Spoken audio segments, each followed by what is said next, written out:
আসসালামু আলাইকুম। সবাইকে কথা দিয়েছিলাম চিকেন স্টেক কিভাবে বানাতে হয় সেটি শুক্রবারের ভিডিওতে আপনাদের সাথে শেয়ার করব। হ্যাঁ, আর আমি কথা দিয়েছি, কথা রাখবো না, এটা কেমন করে হয়। আর আমি কথা দিয়ে কথা রেখেছি। আর আলহামদুলিল্লাহ আজকে যেহেতু শুক্রবার আপনাদের সাথে ভিডিওটি শেয়ার করলাম। আমি চিকেন স্টেক বানাবো। এটা হচ্ছে বাটার চিকেন স্টেক। আর বাটারি চিকেন স্টেক বানানো খুব সহজ। এটি ঘরোয়া যে কোনো মশলা দিয়েই বানানো যায়। আপনারাও চাইলে আপনাদের বাচ্চাদেরকে বা অতিথি আপ্যায়নে যে কোনো সময় আপনারা বাসায় এটি বানিয়ে খেতে পারবেন।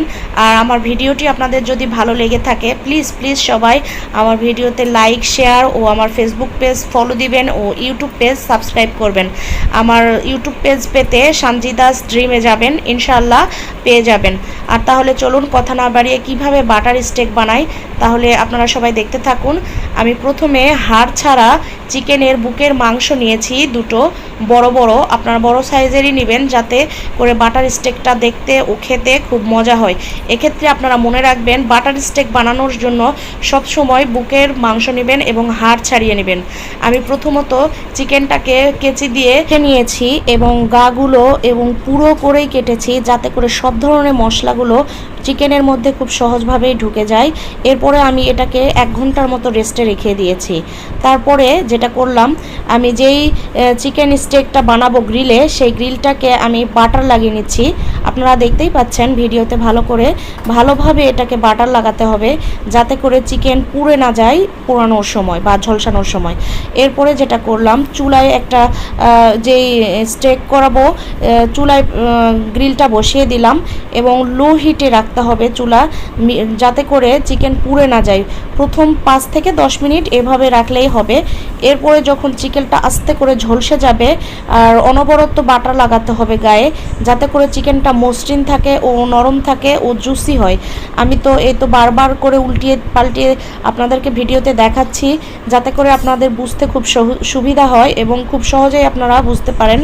আমি এরপর এভাবেই চিকেনটা করে নিলাম। এরপর আমি দ্বিতীয় চিকেনটাও একই প্রসেসে করব। আপনারা চাইলে এভাবে করতে পারেন। আর বারবার মনে রাখতে হবে বাটার লাগাতে হবে।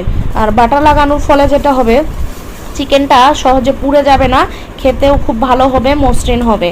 আর আরেকটা কথা মনে রাখতে হবে, এক্ষেত্রে চুলার জাল খুব হাই স্পিডে দেওয়া যাবে না।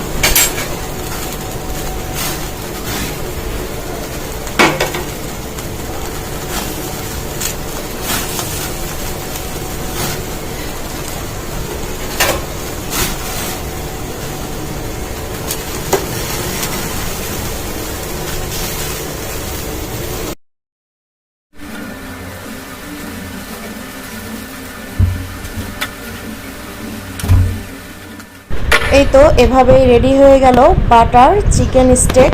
দেখতে দেখতে কতটা সুন্দর ও ইয়াম্মি ও জুসি হয়েছে নিশ্চয়ই আপনারা ভিডিওতে বুঝতে পাচ্ছেন। চুলা অফ করে দিলাম। এখন ভিডিওতে আপনাদেরকে ভালোভাবে দেখাচ্ছি যাতে আপনাদের বুঝতেও সুবিধা হয়। আর হ্যাঁ, যদি আমার এইভাবে বানানো ভালো লেগে থাকে তাহলে আপনারাও একবার বাসায় ট্রাই করে দেখবেন, খেতে সুস্বাদু হবে। কথা দিচ্ছি একটু খারাপ হবে না। আর যদি আপনাদের ভালো লেগে থাকে তাহলে আমার পেজটাকে এগিয়ে নিয়ে যাওয়ার দায়িত্ব আপনাদের কাছেই দিয়ে দিলাম। আর আজকের মতো এখানেই বিদায় নিলাম। সবাই ভালো থাকবেন, সুস্থ থাকবেন। আল্লাহ হাফেজ।